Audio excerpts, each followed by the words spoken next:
material. Bye.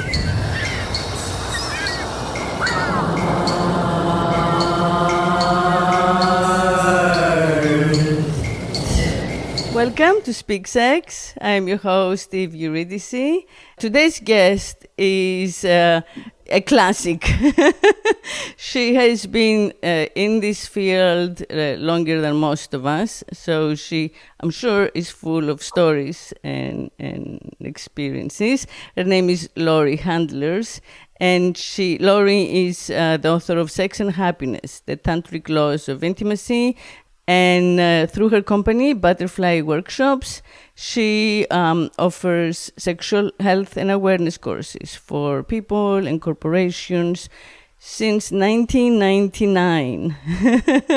So, and for the past 10 years, she's the host of a weekly radio show called Sex and Happiness. She's been in 3 films. She's teaching at the International School of Temple Arts. And right now, she is also working in radical life extension practices. So she's putting it all together into a talk she calls "What's Sex Got to Do with Aging?" So that's a juicy, big bio. Welcome to the show, Laurie. Thank you so much. It's wonderful. Well, you know, I feel that there has been an explosion of sex coaches and, you know, sex positive, you know, guides, especially with, like, you know, the internet allowing people to just, you know, start Instagram accounts and Twitter feeds and YouTube channels and, you know, TikToks and, right? So I am very heartened by that because I see so many young women kind of like go out of their way, and sometimes not even for any financial reasons, just, you know, only for like cultural support, you know, is part of like a movement for change to empower the body, and particularly like the female body, which, Yes. you know, which is the source of, well, of course, life, life and therefore pleasure. You know, nature like designed us, so we are the source of pleasure because we are the means to conception, and kind of like, you know, working around the extreme like lack of validation, right, that the patriarchy has set up in numerous ways to kind of like, you know, disrespect the you know, the body, woman's body, and instead, you know, super validate you know, the mind and the work of the mind and the work of culture. So yes. I'm so heartened by that. I think it speaks to like a shift, and then I look at the world around us, you know, of the culture which is totally falling apart.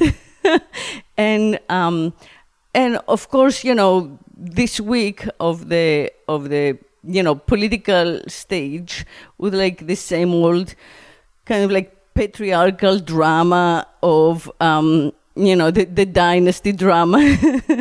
You know, yeah. Who is gonna kill the old god and be the new god, you know? And we have so many people of that generation that, you know, that seems to want to hold on to power because they're, I think, you know, unconsciously aware that when they go, a lot's going to change. So, yeah, how do you see a connection between the two? I do. And how do you respond to it, you know, in your personal, but also like your professional practice? Well, that's a really interesting question. First of all, I have decided that nothing will rob my joy. Like, pleasure is my birthright. Nothing will rob my joy. And so I practice practices that keep me joyous no matter what. I do emotional release practices for ridding my body of anger and hatred and fear and worry. And then I have other practices, orgasmic practices, for keeping myself joyous and full and happy. So if you really want to know what I did about this election, Yes, I do. there's a practice that we teach at ISTA called aspecting. Aspecting is something like voice dialogue, or it's like an old Gestalt therapy practice. So what I did was called pillow humping. So I pillow humped both candidates. I pillow humped the United States. I yelled at both of them saying, how dare you ruin my country? How dare you? I mean, both of them suck as far as I'm concerned, but one is worse. Yes, yes, yes. And I did, I took the pillow, I missionary positioned the pillow on both sides of aspecting, and then the pillow humped me.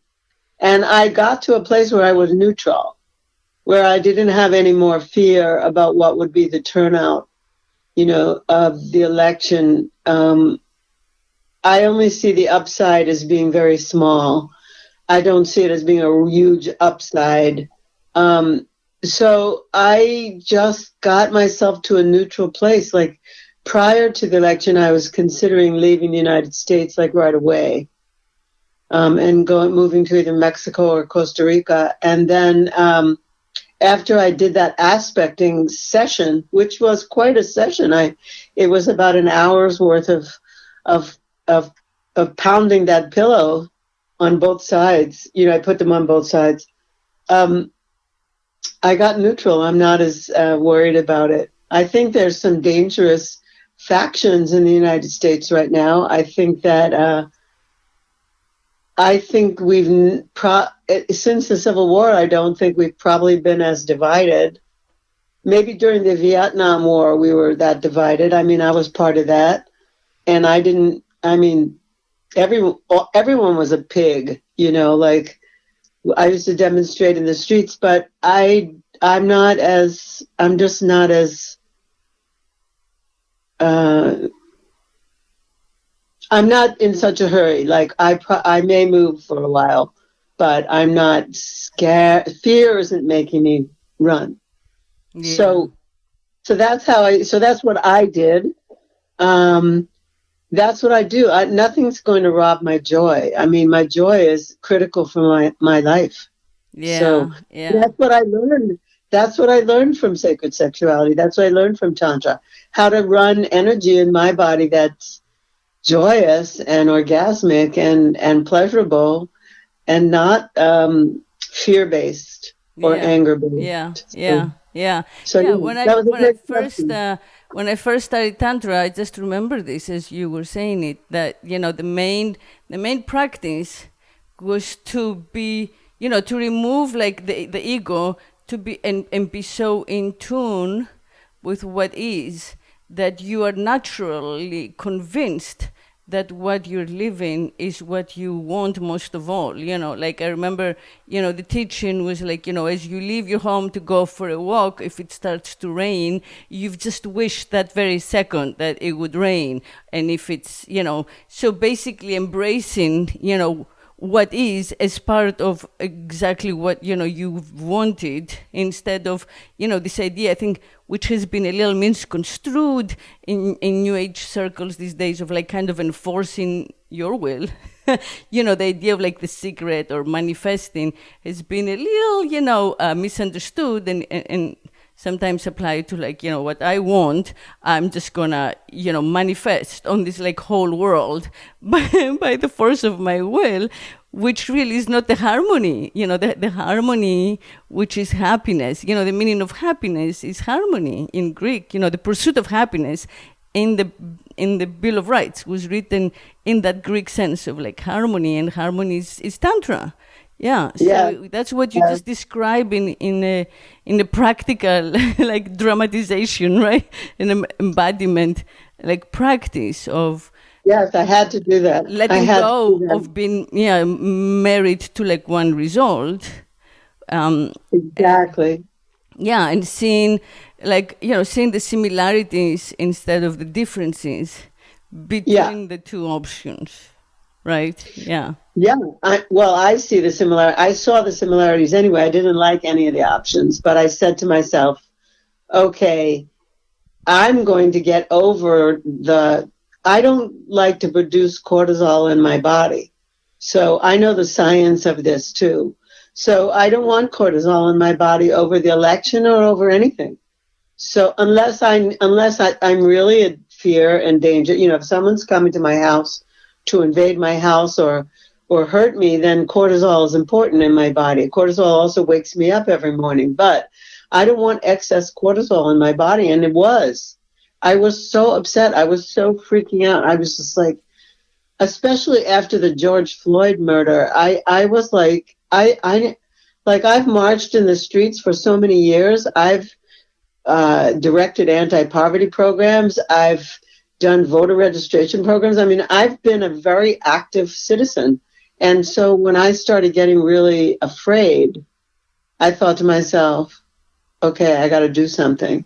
So that's what I did. I did aspecting, and I worked it out within my own nervous system so that I'm not walking around fearful. Yeah, I think that's a great suggestion, for our listeners. I mean, whatever, it doesn't have to be a pillow, but whatever way seems natural, to kind of like, be equally okay, relaxed with either outcome, because our overall, I think, job is to get away from this, two-party monopoly, or like two-gender monopoly, or like, the worst of Right. two evils kind of mindset. Right. So, Right.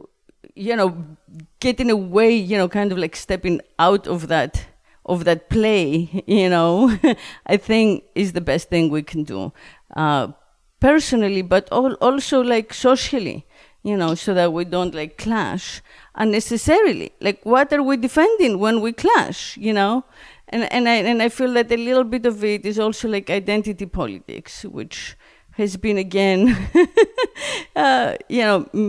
misunderstood, and so instead of kind of like practicing not seeing visual identity as like the main identity and actually recognizing the essence of everybody, it's been turned around.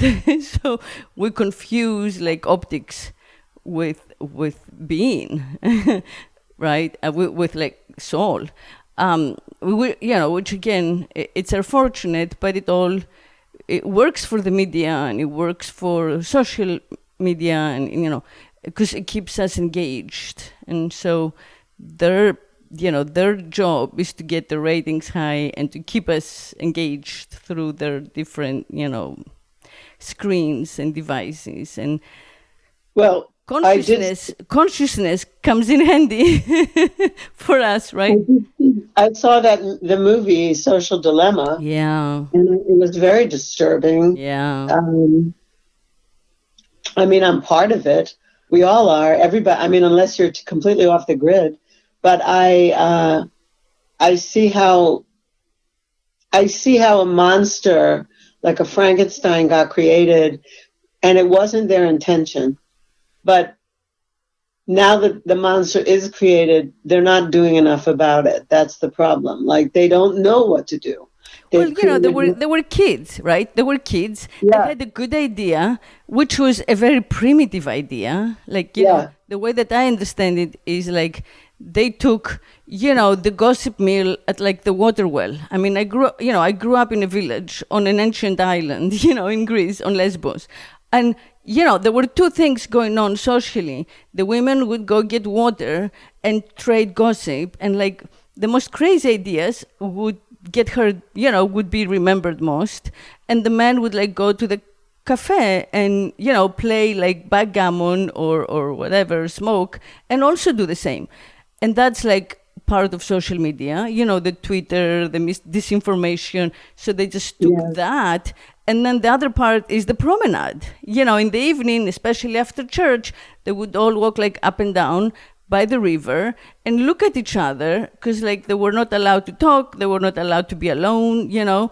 So like, how do you figure out who you like? You just look in as you walk. Boys separately from the girls, right? Sometimes chaperone. And that's like Instagram, you know. So they just took these old primitive behaviors and they put them on the internet to make them accessible, right? Beyond like geography and language and culture. Yeah. But which would have been one thing, but then they had to monetize it, right? So like the film, what the film taught us is that in order to monetize it, they sold us out to the advertisers. Right. And we became their product. That's what the film basically made clear. Yeah. Exactly. That our attention. When I was in high school, we had something called slam book. And a slam book was like, you take a notebook like this, you know, just a plain notebook, and then you would put, each page would have a picture. So the top of the page would have my name and my picture. The next page would have your name and your picture. All the boys and all the girls were on the picture, and then it got passed around, and anonymously people would write comments about the person. And then anonymously, that's scary. Anonymously. Now, if you wanted to be known, then you would write your name, you would sign, you know, Eve, beautiful girl, my best friend, love her, or Eve, that bitch, blah, blah, blah, blah, blah. You know, like, you could write anything, and they got passed around. And I remember if the teachers found it, they would confiscate it. They would say it's very negative, it's a terrible thing to do, you can't have slam books. So all the slam books were confiscated by the school unless you could hold on to yours and really hide it. Wow. And they were outlawed by the school because they said it was cruel. You know, like there were people who were unpopular, so they didn't get commented well. And to me, Facebook and Twitter and Instagram was just one big slam book. Yeah. Like I write, you know, I love her, love what you said, love this. If I don't like him, I just don't comment. They said, I think it's Werner Erhard who created EST and Landmark Education. Werner Erhard said, it was worse growing up to be a kid who didn't get noticed than to be a kid who was called fat or ugly, or like at least you were noticed. Werner Erhard said that if you got good attention, that was good. If you got bad attention, that was good. If you got no attention, that wasn't good. Like if you were ignored. So like what I'm saying to you is, you know, I might see something on social media that I don't comment on, that no one comments on. And that's worse than if somebody said like or don't like. Like no attention was worse than negative attention. You know, people want attention. Like Donald Trump likes attention one way or the other, you know, negative or positive. He says he doesn't like the negative, but if we just ignored him, he would hate it. Yeah. So well, anyway, it's a little bit like what Warhol was saying, you know, which is like everybody wants their 15 minutes and it doesn't matter. It's all, you know, the same. You were speaking earlier about your activist work, you know, since the 60s and 70s. And I recently saw the trial of the Chicago 7.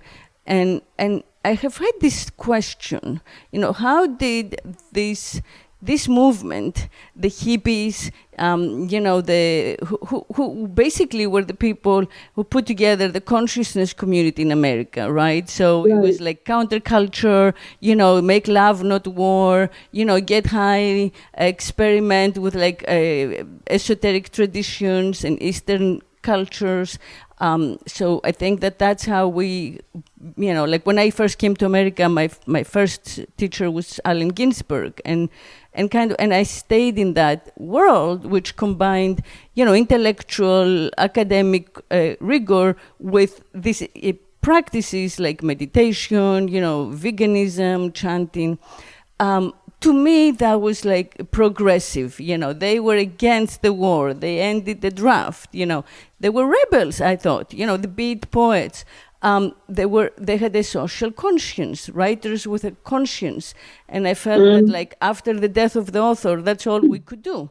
And then somehow, at least here in Florida, but I think it's more prevalent, that community has slowly, in the past few years, turned like a conspiritual, which is like conspiracy, focused.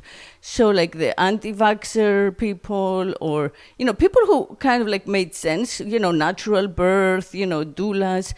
There has been a move toward like QAnon-related, beliefs. And so a lot of them actually voted for Trump in this election, particularly here in Florida. So I'm trying to understand like how that trajectory, even how has this movement gone from being, very progressive and anti-establishment to being, again, anti-establishment, but somehow assuming that the deep state is like not associated with whoever, the man who is president, You're asking the absolute wrong person to try and understand this or explain it. I've never changed my consciousness from then, from the 60s to now. I'm completely the same. I have more money. I remember, I don't know, maybe 8 or 9 years ago, I was involved in a community. I'm not in that community anymore, but in that community, they asked me, how could you be more abundant? I said, well, I would have to stop working alone. And then I joined ISTA. It's very interesting. Like about 3 days later, the creator of ISTA called me and said, are you ready to join me now? And I said, that's interesting that you called me just now. Yes, I am. And I stopped working alone. I started working in teams, and I started working with 13 or 14 of the most talented sacred sexuality teachers in the world. I feel really privileged and humbled by it at the same time. But I cannot explain to you how people that I grew up with, people that I went to college with, people that I marched in the streets of Washington, D.C. with, have turned to become more conservative in their craziness or their rebellion or their whatever. I don't know. I don't know. I don't spend my time having political arguments with people. Like, to me, that produces cortisol. See, I feel like working in sex is political. Yeah, I agree completely. I feel like when people wake up to the fact that their body is a source of creation, that their body is creative energy, that their body is their wealth, like their true wealth. Nothing I own is as important or as valuable as my body. So I plan to keep it here for quite some time. And I feel like when people wake up to that and they stop holding on to their stuff, they'll, something will change. But I can only deal with the people that come to me. The people who are going in a different direction, I don't know what motivates them. Yeah. I really don't. Some of my best friends from growing up are still my best friends, and I know that they didn't vote for Trump. Like, I just know that they didn't. But I didn't ask them. I don't have to. But I don't understand how a whole generation of baby boomers turned on itself, and started going into theories and stuff. I don't understand it, and I don't have time to, I just don't even want to get into it. Yeah. That'd be a great book if you want to write that as your next one. Yeah. I'm writing my second book now called Sex and Happiness Over 60, It Gets Better. And that's what I care about, and that really is. And I feel like the more there's whole groups of people out there who have no idea, even though what you're saying, that younger women are taking to podcasting and writing, and there's Huffington Post, and there's Medium, and there's all these places where people are writing now about the body, etc. Like I feel when I started doing Tantra, there was like 5 really well-known Tantra teachers, and then me and a bunch of other people, a small group of people coming up as the second rung or the third rung. Now there's like people saying that they teach Tantra at like Starbucks. Yeah. It's wild. Yeah.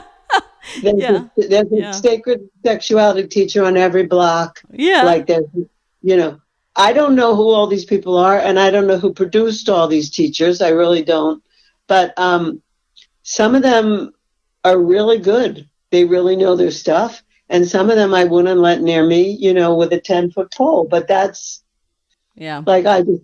Yeah. Well, I feel it's a good shift overall in the culture, though. It's just having it around, to me, it's good, I mean, my first Tantra class was with Margot Anand, in Boulder, I don't know, same time as like Ginsberg, so there was nothing in the culture about it, there was like no, it was just a very esoteric study. Margot and Charles Muir were responsible for bringing it to our awareness. Yeah, exactly, And there were a few others back then. There were just a few others. There was Barry Long in Australia.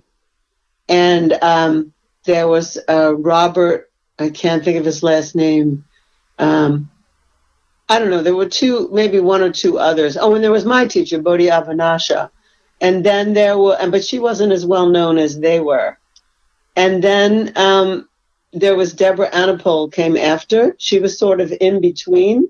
And then there was me and a few others that came out around right after that. And that's, and there was Mantok Chia, of course. Yeah, Mantok Chia, So, but nobody knew. I remember when I used to say, people would say to me, what do you do? And I would say, I teach a kind of yoga. Yeah. And they would say, well, what kind? Yeah. And I would say, it has to do with sexuality. And they would go, what? Yeah. And I would say, well, it's breath, sound, and movement, and they would say, like, what kind of sound? And I would say, ooh, ah, ooh, ah, ooh, ah. And they go, it can't be that. And I would go, yeah, it's that. Yeah, it's that. There was no way to describe it. The only thing we could say is read about Sting. Sting says he does this with his wife. Sting, the singer. Oh, interesting. Yeah. People made reference to Sting. And then, I remember Oprah sent one of her reporters or somebody who worked for her, someone on her staff to a training from Laurie Grace. And that article didn't turn out that well. That didn't make me happy that Oprah's exposure was by sending somebody else to something that they weren't really prepared for. So, there was a lot of funny stuff going on then, and nobody really knew. And now it's like, if I say I teach Tantra, everybody knows what that is. Yeah. Like it became a household word. Yeah. But it's still, it's still in the sense like a subculture. And I feel that, it's still a revolutionary choice. It's still like, for me, a choice of resistance. Like I could have named this podcast anything because I discuss everything, but just putting the word sex in it for me is an act of, politics, a political stand, And there is a cost, if I was saying, speak philosophy with Eve, which is probably more accurate, right? Then a lot more people would be like sending the podcast to each other without thinking that it implies sex, right? So there is still that fear of like the impure. So there is still a lot of that exorcism that has to be done to elevate. Yeah. To elevate the sexual experience, into light. It doesn't, it's not like, it doesn't pay, people like to do it just for, we don't do it for money. Like we could do so much more lucrative work, you know. To me, Right. it's definitely a labor of like love. Like I think this is essential work, you know, as So essential I as want to like tell you something though. the hospital workers, essential. Yeah. I want to tell you something. My first show was called Tantra Cafe. Back when I first started podcasting, it was in, I don't know, 2006 or something. I've been podcasting for a long time. And my first show was called Tantra Cafe. And I had that show for maybe 4 years. And then I moved over to the current station that I'm with. And the owner of the station said to me, I said, I'm getting bored. If one more tantrika tells me, like they all said the same thing. Like I'd say, okay, what's your favorite practice? And they would say eye gazing. Everyone said eye gazing. We eye gaze and we go into bliss. And I started getting bored, like, okay, can you say something different? Whatever. And most of the people that I mentioned, by the way, have been on my podcast. I've had Margot on my podcast. Charles has been on my podcast more than once. Bodhi has not been on my podcast, but most people have. Anyway, he said to me, you should rename your show. You wrote a book, Sex and Happiness. You should rename your show Sex and Happiness. Well, I didn't know that the word sex and the word happiness are the most searched words in search engines. So my following and my ratings and my everything went, from Tantra Cafe, which a very narrow group of people knew what that was, to people searching sex, people searching happiness, and they found the show. And they found me, and the show grew exponentially because I changed the words.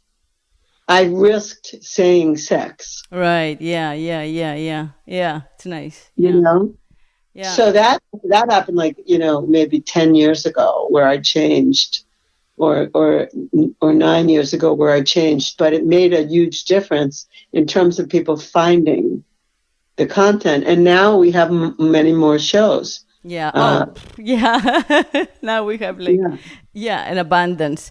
But again, a lot of them are very like hands-on, like, okay, how to, you eye gaze this way for so long, you breathe this way, you massage this way, you do this, you change, right? So it's kind of like learning the nuts and bolts of, which is really like unlearning, yes. How to have intimacy.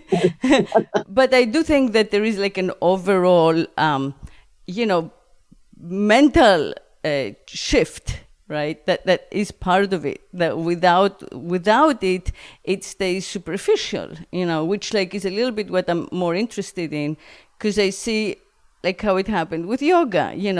Yoga is one type of like really challenging practice, and with its growing popularity, it became simply a workout, right? So a workout with special like words, but so this like tantra is kind of a way of life. It's not simply like a way to get off differently or be more popular with like woke girls, right? So I think that's the work that's kind of like still left to be done, to kind of push, to make that emphasis, because this oversimplification doesn't really serve any of these like ancient, practices. So well, that's what happens whenever anything comes to America. Whenever anything comes to America, it gets commercialized, it gets licensed. That guy who did hot yoga, he copyrighted it. How can you copyright an ancient thing that existed long before you were born? And then he used it to abuse all these women, so whatever. Yeah. So I don't understand all that. I mean, that's like, so that's something else. Yeah. That's somebody getting a twisted idea. Oh, let's see, I could capitalize this and then. Right. You Well, know, that's the word. You just said it. It's in the capitalization, you know. It's the yeah, moment that you marry something that, you know, was like passed down in, you know, from mentor to mentee, right? In a setup that was almost like an ashram, you know, almost like a right. monastery, like holistic, right? And instead you're like starting to charge. And the more you focus on like making money from it, the more you lose, you know, the main point. It's like even churches, you know, it's like churches, like church where I come from is free. You know, church is always free. You can go anytime, you know, you can speak to the pastor anytime. You don't have to give any money. Like in the Greek church, they don't pass even the thing, you know, in Greece. Oh, really? There's Not no, I here, mean, I in don't Greece. know, but Yeah, yeah, they just don't, there is no, you know, so the moment that you monetize this type of practice, you know, you take the spirit out of it a little bit, you know, and the more you push the capitalization, the less you know, you can bring the spiritual aspect. I totally Because understand the that. spirit takes time. Like spirit takes time. You know, it's not like do these moves. You know, let me certify you to teach people to like sweat this way or you know twist the like the spiritual teaching is slower. Because like you said, you can put it in words. Like it's like the breath. You know, it is the ooh. Yeah, Yeah. and breath in Greek, isn't it spiritos? Yes. Yeah. So breath and spirit are combined in Breath of your God. original language.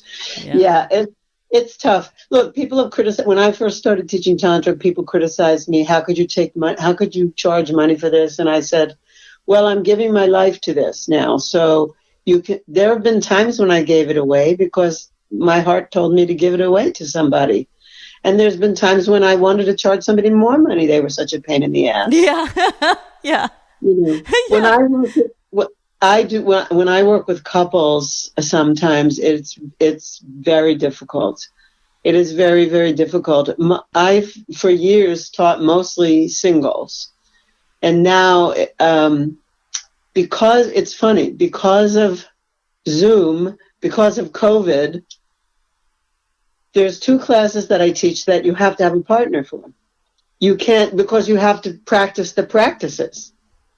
And they're not solo practices. We teach people solo practices and then they come together and then they do partner practices. So in order to be in two of these classes, they have to have someone with them. It doesn't have to be their beloved, but if they have a beloved, that's great. Anyway, and then they just are so bad to each other. People in couples, like they just want to pick on each other. They just want to make each other wrong so much. They need, like one of the courses I teach with my partner is called Extraordinary Lovers. And we bring people together as couples and we teach them how to be extraordinary. How do you want to be extraordinary as a partner to your partner? And we have to get them over feeling resistance, feeling resentment, feeling revenge, like feeling things that they're so close to this person and they've let things build up to an extent that we have to get them over that before they can get into, oh, I really choose to love this person. I actually choose to be an extraordinary partner to this person. Sometimes it's so, we can see them, like we can see them on Zoom fighting, they have the mic off, but they're fighting. We can see them fighting. We have to say, we have to write to them separately and go, stop it. Like maybe this class isn't good for you. Maybe you need therapy first. Oh yeah, it sounds like you're doing therapy. It sounds like embodied therapy. Yeah. Well, that's like a little bit I have a pet peeve with the whole concept of like marriage, and speaking of capitalization, that's a separate conversation. But you're talking to the right person. I'm this month I'm turning 73. Wow! And wow! and, Wow! and, Wow! and in my whole life I've never married. You, ever. oh my God, that's amazing. Oh my Never. God, I'm I getting resisted. chills. Oh my I God. resisted it. I said, no, I'm not doing that. I am Oh not. my God, I love you. I love you. First of all, you look Thank 20 you. years younger. Thank you. But secondly, like all the respect in the world. Wow. Thank you. Never did it. I said I was never going to do it. I was never, I loved, I'm heterosexual. I love men. I've been engaged and asked to be married. And I just would say, you know what? I just don't see this lasting forever. Oh my God, I I don't love it. see, I don't see us being able to, I never learned how to sustain this. I don't know how to do this, and I'm not going to go in front of people and make some vows that I know I'm going to break. Yeah. And so I'm not going to do it. I'm Yeah. not going to do it. And, Yeah. you know, that did not make my parents happy, but that I never lived to make my parents happy. No, same. You know? So Yeah. no, I didn't do it. And now it's Yeah. funny because I'm in a relationship now with a person who's younger than me, and he has two grown children. He's, he has an ex-wife and he has two grown children. And I say to him, I'm finally at a place where I love someone and I could really freely love. And I could have married you and I could have had children with you. And he said to me, yeah, but when you were in your childbearing age, he said, I was a kid. Like, we couldn't have done that, Yeah. Yeah. Yeah. Yeah. Well, numbers wise. But my I never did. I never did it. I never had the urge to do it. Really, I thought about it. I considered it. I said yes a couple times, and then right before it was time to start planning things, I said, I can't do this. Here, take this ring. Give it to somebody else. I can't do it. Yeah. So it's interesting that you say that because I never believed in the institute. I have friends who have been married 5 times. Yeah. And I think to Me myself, too. why marry them? I think that marriage is fine. It's great. I think people marry. It's just the legal, the government participation in marriage, so that it becomes an institutional, commitment rather than a personal commitment. I think there's nothing wrong with people marrying, having a spiritual ceremony, doing their vows, doing the cake, doing the party, doing the clothes, whatever people like. But to me, it's about the perpetuation of a setup where the woman with child is dependent on a man. So the moment you conceive, our system tells you have to give up your freedom to a certain degree.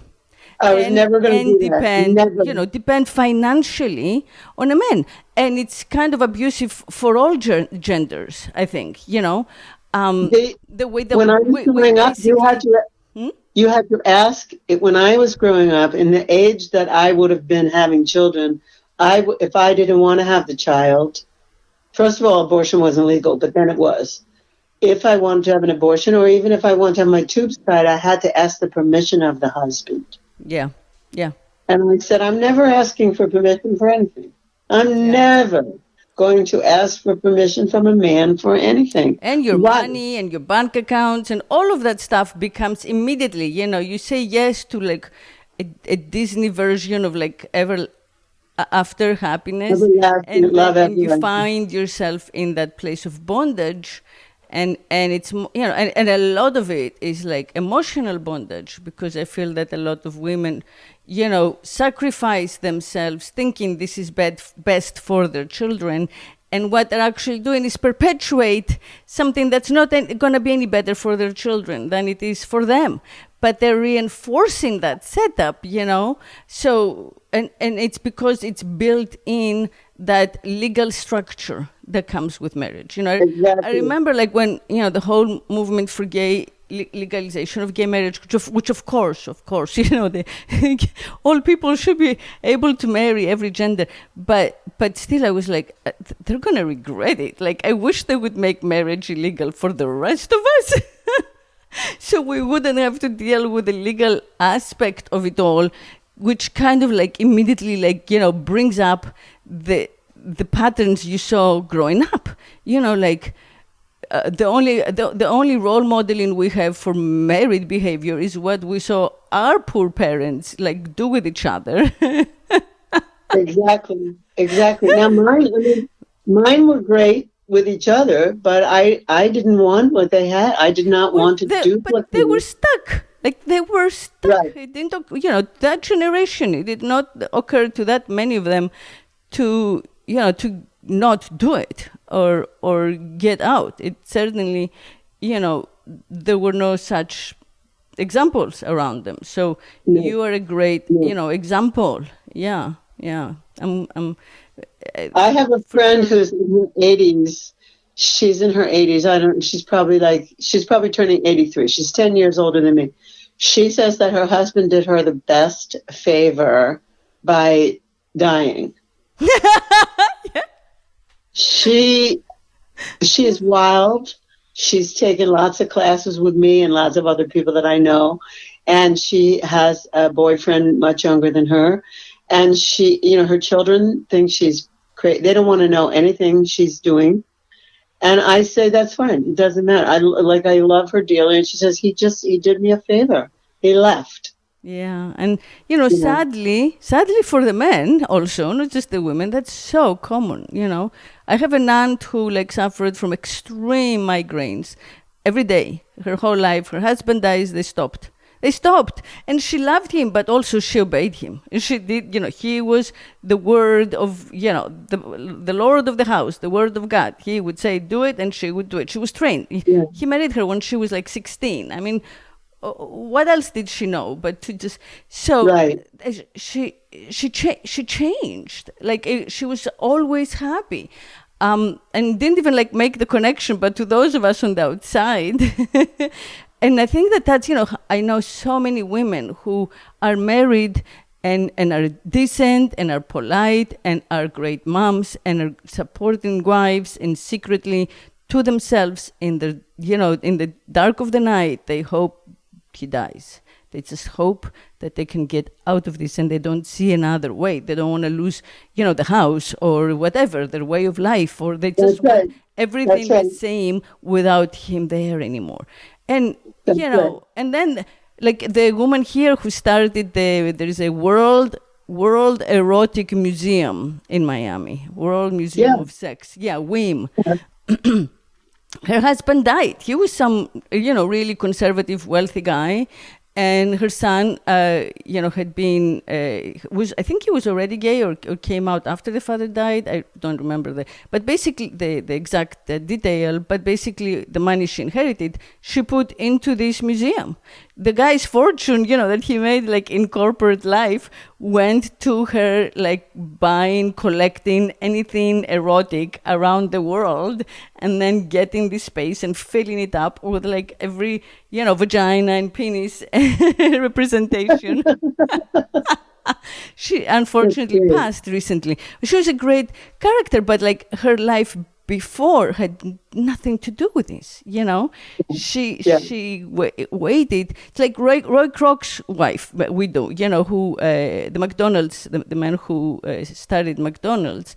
And, when he passed, she took all that money and gave it to liberation causes. And she became, again, she has passed, but it's the same thing. She became a supporter for all these initiatives that would have been anathema to him.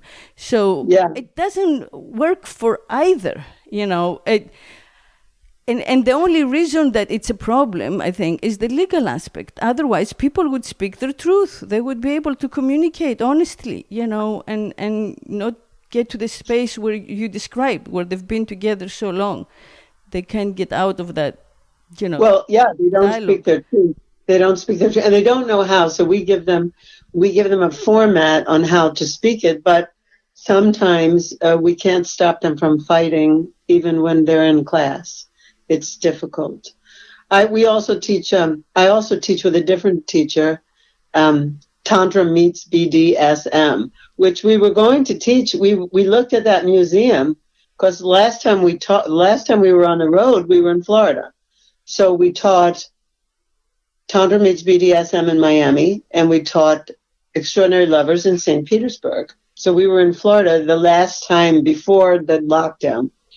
And but we found when we do it on Zoom, well, we found that when we work with couples, sometimes they're just unforgiving. They're just very unforgiving to each other. And, you know, a lot of times the women are making the men, they have so much resentment towards the men. The men can't do anything right. And, you know, the men aren't, you know, their husbands are not necessarily the patriarchy. No. Do you know what I mean? No. They inherited the same crap that we all inherited. So they're cutting this guy's balls off, you know, in class. And we're like, look, you know, you have this fantasy, you want to be dominated, and you're not going to let him dominate you. So we got to get to the bottom of what's underneath that, because how could he play out your fantasy? Maybe you need to play it out with somebody else. I mean, it's so crazy. The politics, exactly what you and I started talking about. The politics of relating are crazy. The politics of marriage are crazy. The politics of people's fantasies. Fantasies are politically incorrect. Fantasies, if you're a dominating man, people think you're an asshole. If you're a submissive man, people think you're a pussy. You're a wuss. If you're a dominating woman, you're a bitch. And if you have fantasies about being submissive and being a sub, and you're a woman, you've betrayed the sisterhood. Yeah, so it's insane how how feminism has gotten so confused, right? So you were a feminist before me, but I learned it from you, your generation, and I think I learned it right. And I'm so glad I squeezed in, I basically came to America, learned 5 things, AIDS happened, that pandemic. And then since then, there has been this kind of going in the wrong direction, in my opinion, because, feminism has focused on not bringing down the patriarchy, but getting women to also be patriarchy, so okay, we want to wear the pantsuits and we want to act like the guys and get paid like the guys, and but that doesn't change. It's no systemic change, So you get to the place where political correctness is Puritanism, they sound what you described. The people who think that way, who are, politically correct, are like the Puritans in Salem, Massachusetts, So there's there's a great kind of reckoning that has to be done, cleaning up this whole mess, because where it started, like we said in the beginning, was in an effort to break down the drama, the Father, Son, Holy Spirit, or the Father, Mother, Mary suffering, and the Son, break down that drama and get out of it, But it didn't happen. It didn't happen. It just we got so close, and then every time, we would be given a couple of perks, and we'd be like, okay, we won, this round. Yeah. Well, I marched to have the streets safe so I could walk late at night by myself. That's why I marched. And I marched so that if I had the same job as a man, which mostly I didn't, but if I did, mostly I didn't have a job. Mostly I worked for myself. But if I had the same job as a man, I would get paid the same as a man. And those were the 2 things that I marched for. Plus, there were other things. I remember having a dialogue about aprons, wearing an apron. What is this apron thing? All of a sudden I am a housewife in an apron. And I had a whole dialogue about that. But I loved men. I didn't want to cut their balls off. Yeah, it has nothing to do with the individual man. Yeah, or even the individual woman. It's kind of a systemic thing. Yeah. Exactly. So. But there's so many. There's women who say to me now, where are all the good men? And I say, they're standing right next to you. You have to just see who they are. Plus, they're so men are so confused now. Like I also used to say, don't light my cigarette. I can do it myself. Don't open my car door. And men, they don't know what to do. They have no idea what to do anymore. They don't know what to do. They're so confused. So anyway, we've covered, you and I, we've just scanned. I know. Well, they should just not do a masculinity shit, and that'll be fine. Like just don't be Trump. Like Trump won because of like the whole reenactment of like a strongman like masculinity that is obsolete. So this freaking nostalgia, like don't fall for that. We're not gonna go back. It's done. So we have to go forward. We're not going backward.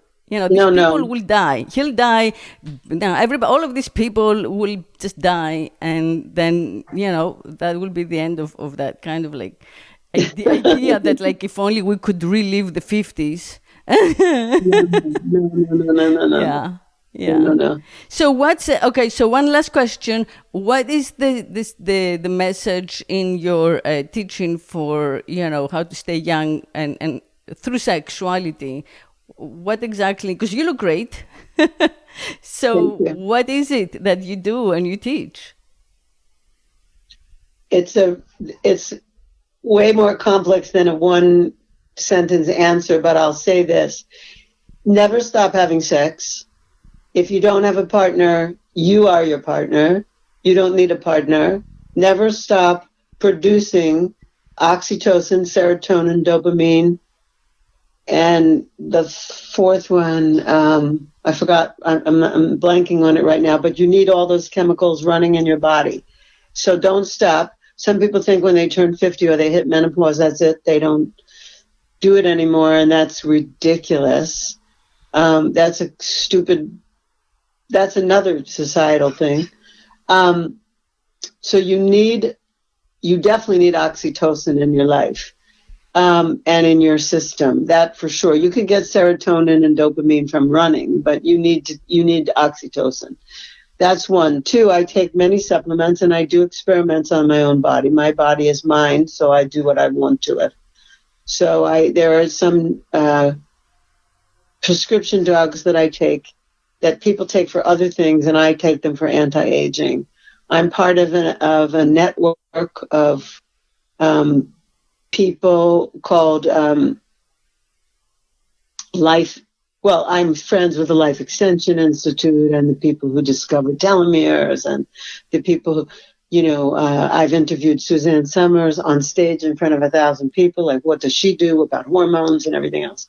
So I take all of those things. Oh, wow. And I have gotten stem cells. I take NAD. NAD plus. I've had 2 treatments of NAD. I take injections every day called Simorlin. And I take, if you came to my house, you see all the books. Well, if you came to my house, you'd see all the supplements. Like Wow. there's many supplements that I take, and I believe in it. I don't, I'm not going anywhere anytime soon. That's it. I love life. I love people. I love what I do. I love sex. And I plan to keep doing that for as long as I possibly can. Some people, the scientists that I know are saying that ordinary people will now live until 120. Wow. So if ordinary people will live until 120, I plan to live longer. Wow, I love it. I love it. Yeah. Well, this is a beautiful way to close. And of course, next time you're in Florida or I'm in California, we have to meet in person.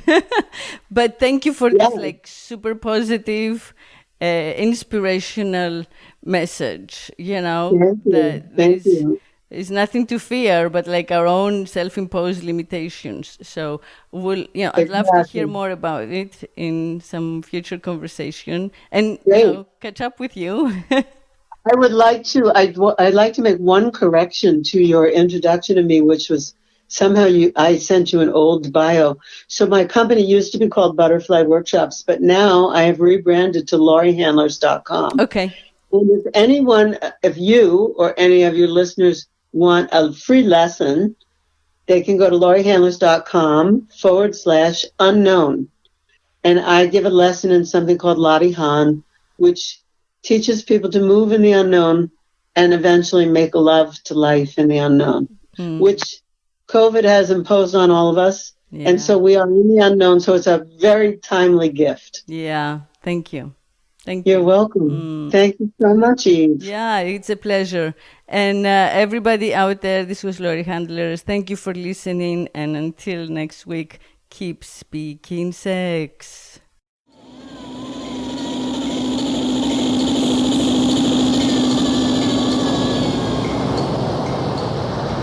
If I could make love incessantly,